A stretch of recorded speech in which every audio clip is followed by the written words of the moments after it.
Mon podcast évolue, tout comme la relation à mes enfants et aussi ma posture en tant qu'entrepreneur.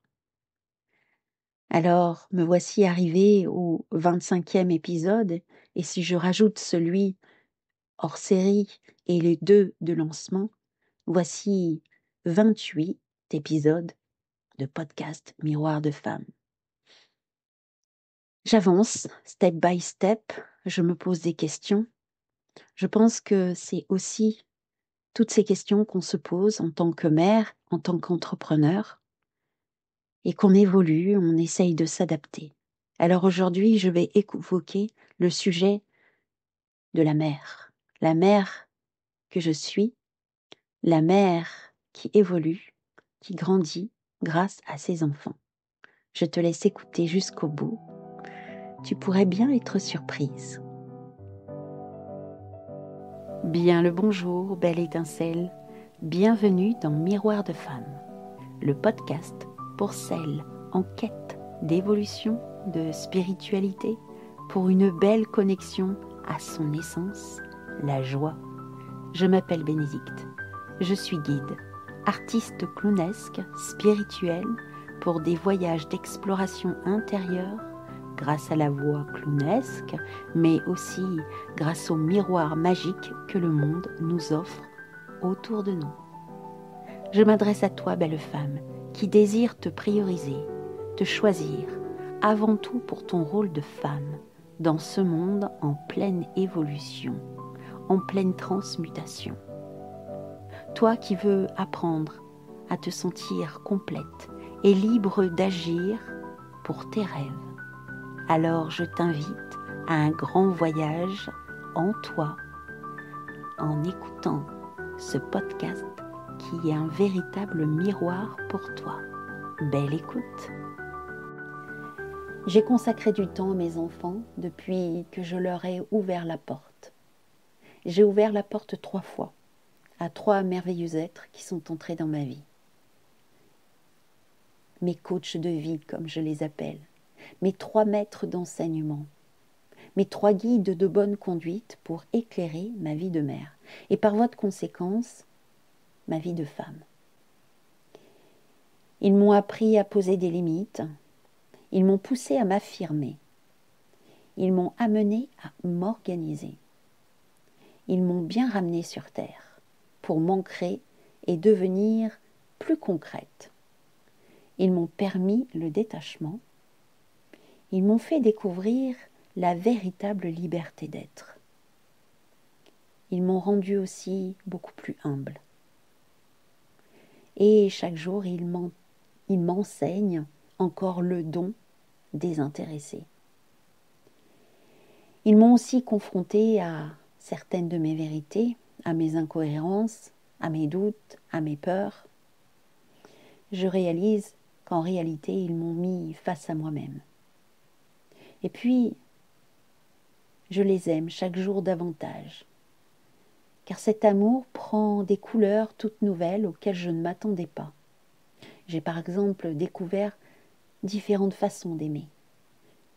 Aimer les abandonner, et oui, pour leur bien, pour les laisser se révéler à eux-mêmes. Alors, ce n'a pas été facile d'aimer cela, bien sûr.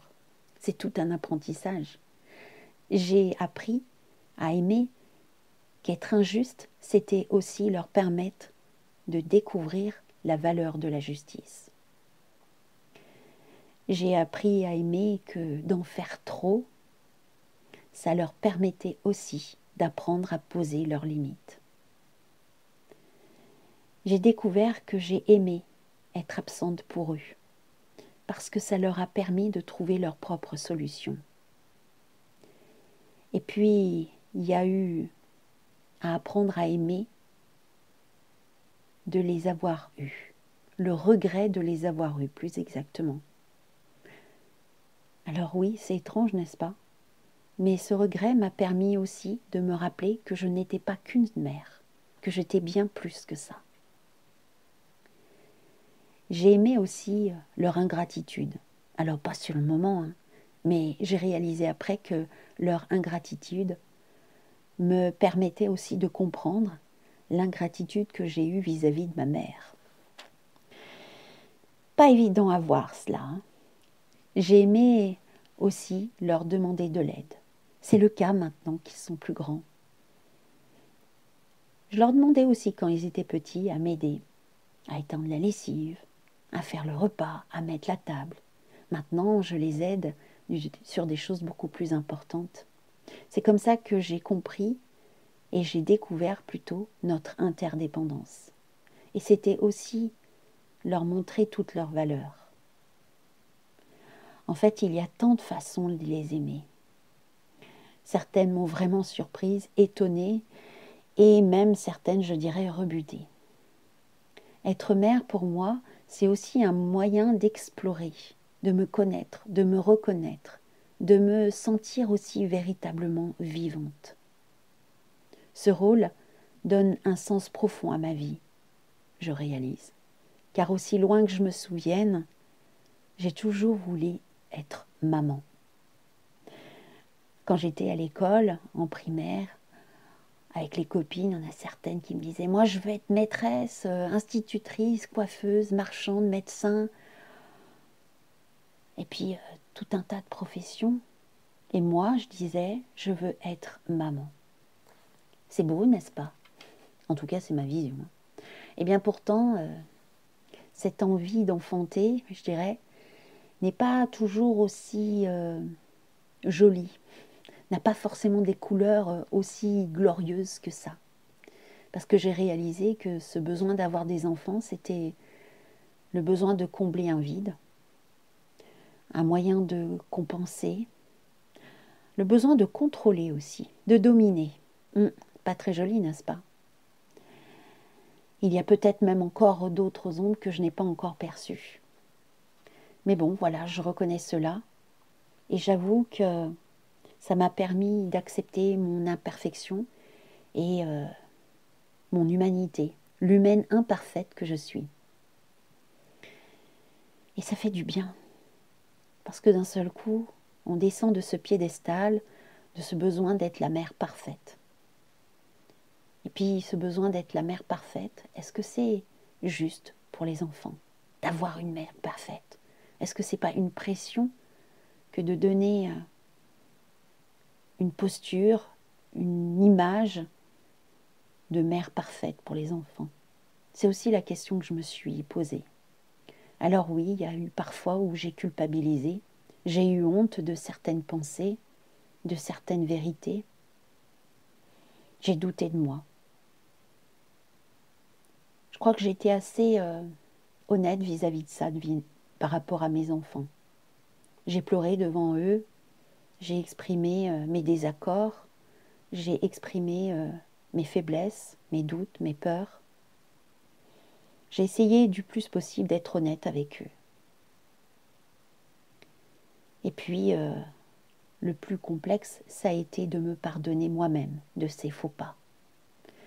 D'accepter que je n'étais pas une mère parfaite, que j'étais une mère imparfaite. J'ai appris à faire le deuil de cette maman idéale, de la relation aussi parfaite avec mes enfants. Toujours beau, toujours gentil. Non, il y a des fois, il y a eu des clashs, des colères, des enfants qui ne m'ont pas répondu, des mois où je n'ai pas eu de nouvelles. Accepter. Accepter que ces moments de conflit, je dirais, font aussi partie de la relation. J'ai aussi découvert la beauté dans cette imperfection, dans cette précieuse relation avec mes enfants.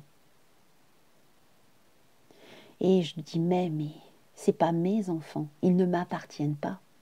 J'ai toujours eu la sensation d'être là pour accompagner ces êtres que j'ai permis, c'est mal dit, mais à qui j'ai permis d'entrer dans ce monde.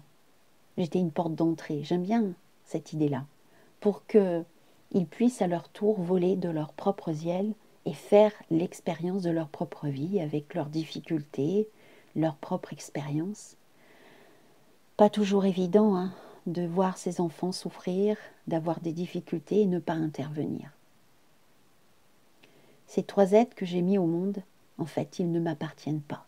C'est pas à moi de dire ce qu'ils ont besoin de vivre. D'ailleurs, ils savent bien me remettre en place quand je déborde. Alors aujourd'hui, je suis plutôt une mère à distance et en présence. Dans la relation que nous avons construite, il y a eu aussi, comme je le disais, la liberté de se rejeter, de se critiquer, de se soutenir, de vivre loin, que chacun puisse grandir, évoluer. Est-ce que ça a été facile tous les jours? Non, bien sûr. Il y a eu des moments difficiles, très durs, des grosses épreuves, mais aussi des grands moments de joie, de réconciliation, de magnifiques déclarations. Pour moi, être mère, c'est aussi ça. C'est être entrepreneur. On est entrepreneuse de sa vie. J'y ai vu beaucoup de parallèles, en tout cas, pour avoir vécu les deux expériences. Par exemple, comme dans mes projets professionnels où il est nécessaire d'être sincère, honnête, de faire face aux embûches, de trouver des solutions, de s'adapter aux circonstances, de comprendre ma véritable valeur, d'apprendre à me sentir légitime, de dépasser des peurs, des doutes, et même dépasser la honte, de ne pas être aussi bien que les autres. Ça m'a permis aussi de développer mon discernement et ma vigilance. Alors je célèbre le chemin parcouru avec ces trois merveilleux êtres et je sais que demain est imprévisible. Avec le temps, chaque jour, un peu plus, j'abandonne le besoin de contrôle et de certitude et je m'ouvre de plus en plus à l'inconnu. Alors il y a des jours, je trébuche. Il y a des jours, j'ai besoin de savoir. Et puis, en arrière-plan, il y a celle qui est confiante. Je ressens une grande fierté pour eux, pour moi, pour notre relation. Et je nous remercie pour tous les cadeaux, parfois mal emballés, que nous nous sommes offerts. Quelle merveilleuse aventure que celle d'être mère. Et toi, comment jongles-tu entre tes responsabilités, tes doutes, tes ambitions ? Comment as-tu perçu le partage que je viens de faire ? Comment vis-tu ton rôle de mère ? Comment arrives-tu à trouver l'équilibre entre ta vie personnelle et professionnelle ? Comment l'un peut-être inspire l'autre ? Comment fais-tu face aux épreuves, aux difficultés dans ton rôle de maman ? Est-ce que tu t'autorises à être imparfaite dans ton rôle de mère et peut-être aussi dans ton rôle d'entrepreneur ? Je serais heureuse de lire tes commentaires, de voir où tu en es.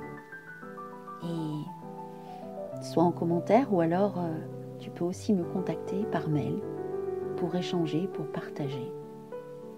Et puis si tu as besoin d'aller plus loin, je suis aussi là pour te soutenir et t'accompagner, soit avec une immersion pour la joie, soit avec un atelier pour le pouvoir des mots, ou des voyages émotionnels, une retraite bulle d'oxygène, et bien plus encore.